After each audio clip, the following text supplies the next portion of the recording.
अस्सलाम वालेकुम, मैं हूं रिजवान अशरफ। साबिक chief justice Islamabad high court justice Athar Minallah और सुप्रीम कोर्ट पाकिस्तान के जज जस्टिस अतर मिनल्ला की जानिब से एक आर्टिकल लिखा गया है इंग्लिश अखबार में, डॉन में। उसमें पूरी आज की जो सिचुएशन है, सूरत हाल है, ना सिर्फ इसकी बैकग्राउंड बताई है कि इसके पीछे वजूहात क्या। आज जो आपको हर जगह पर इकोनॉमी, पॉलिटिकल लैंडस्केप के ऊपर तबाही और बर्बादी नजर आती है, डिप्लोमेटिक लेवल के ऊपर और सिक्योरिटी की जो बदतरीन सूरत हाल है, इसमें जो आपको एक तबाही और बर्बादी नजर आती है, सेम यही सिचुएशन अदलिया में मौजूद है। अदलिया का निज़ाम भी मुकम्मल तौर पर उसकी भी धज्जियां उड़ा दी गई हैं, तहस नहस कर दिया गया है। तो जस्टिस अतर मिनल्ला ने मौजूदा सूरत हाल के ऊपर रोशनी डालते हुए, इसको हाईलाइट करते हुए, इसके बैकग्राउंड के मुतालिक और इसके इम्पैक्ट के मुतालिक बड़ी डिटेल के साथ उन्होंने बात की।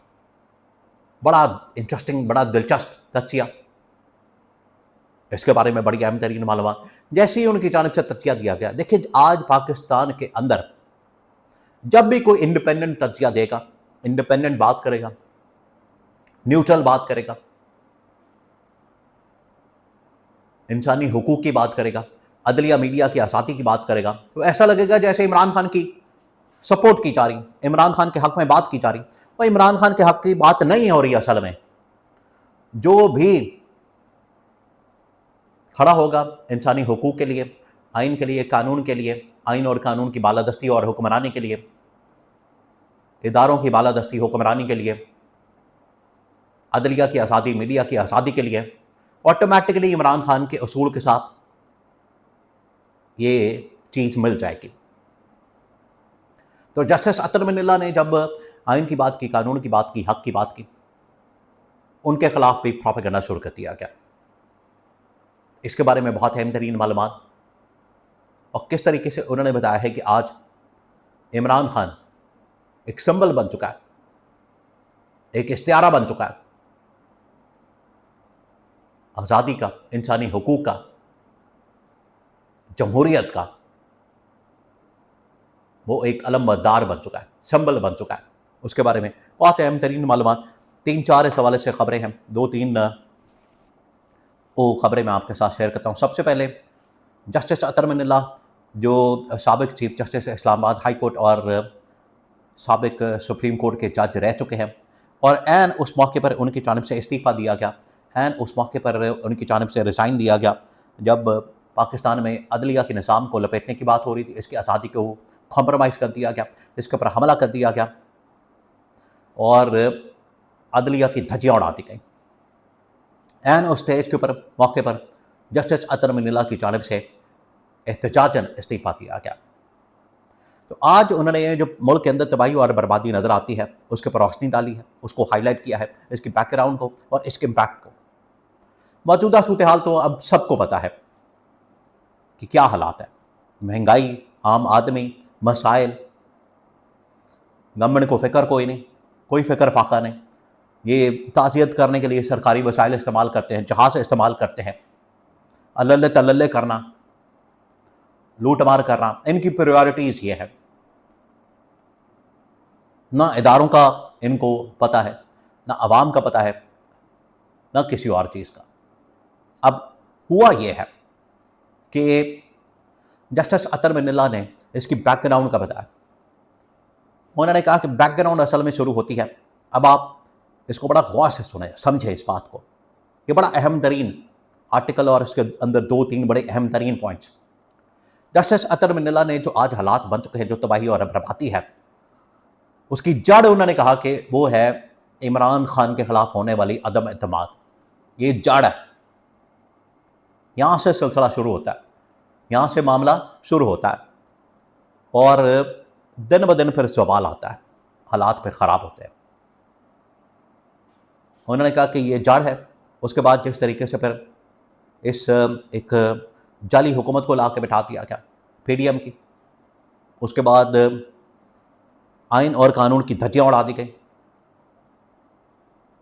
फिर इलेक्शन को मैनिपुलेट किया गया, इलेक्शन चोरी किया गया, मखसूस नशस्तें चोरी की गई,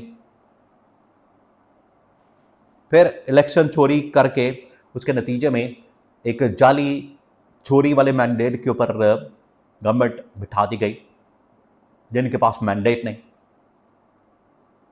और इनके जरिए से फिर ऐसी तरमीम की गई जिसने पूरे के पूरे निज़ाम को बदल दिया, और वो 26वीं तरमीम, 27वीं तरमीम। ये है पीछे वजूहात जो आज मुल्क के अंदर तबाही और बर्बादी का बाइस बनी है। उन्होंने कहा कि आज जो हालात बन चुके हैं इसमें हमें अब फैसले करने हैं, वरना इसका जो इम्पैक्ट है बहुत ख़तरनाक, तारीख बहुत भयानक किस्म की हो सकती है, मुस्तकबिल बड़ा भयानक और ख़तरनाक हो सकता है, तारीख हो सकता है। अगर हमने इस मौके पर अच्छे बर वक्त और सही फैसले ना किए, सही डायरेक्शन के अंदर,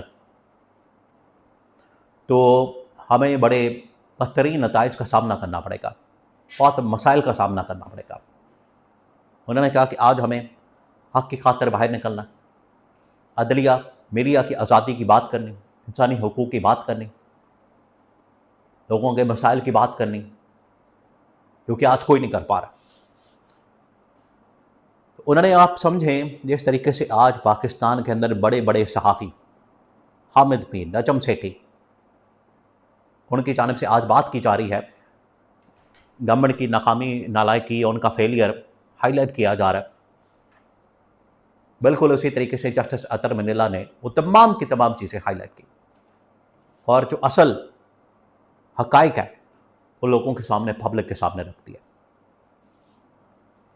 या अब इस तरह की आवाज़ें आएंगी, इस तरह की चीज़ें सामने आएंगी, इस तरह के मामलात सामने आएंगे, इनको रोकना अब नामुमकिन है। इनको आप कंट्रोल नहीं कर सकते, लोगों की आवाज़ को दबा नहीं सकते, उनको कंट्रोल नहीं किया जा सकता, सप्रेस नहीं किया जा सकता। लोग इजहार कर रहे हैं, तो जस्टिस अतर मनीला ने जो इजहार किया उसकी वजह से उनके खिलाफ अब प्रोपेगेंडा शुरू कर दिया गया, उनको निशाना बनाया जा रहा, उनको टारगेट किया जा रहा कि उन्होंने अपने दौर के अंदर क्या गुल खिलाए, उन्होंने अपने दौर के अंदर क्या काम किया, उन्होंने किस तरह से इस्टेब्लिशमेंट को सपोर्ट किया, उनको मजबूत किया। आज उनको इदारों की, अदलिया की आज़ादी की, मीडिया की आज़ादी की याद आ गई है। आज वो जिक्र कर रहे हैं, इंसानी हुकूक़ की बात कर रहे हैं, उनके खिलाफ प्रोपेगेंडा किया जा रहा है, उनको अब निशाना बनाया जा रहा है। और ये वो लोग हैं जो स्टेटस को के हामी हैं, जो इससे बेनिफिट हासिल करते हैं, जो कि शरीफ ख़ानदान, जरदारी ख़ानदान की सपोर्ट से फ़ायदा हासिल करते हैं, ये वही स्टेटस को के हामी। जो भी कोई आज बात करेगा, हक़ की बात करेगा, इंसाफ की बात करेगा, उसके खिलाफ इसी किस्म का प्रोपेगेंडा फिर शुरू कर दिया जाता है।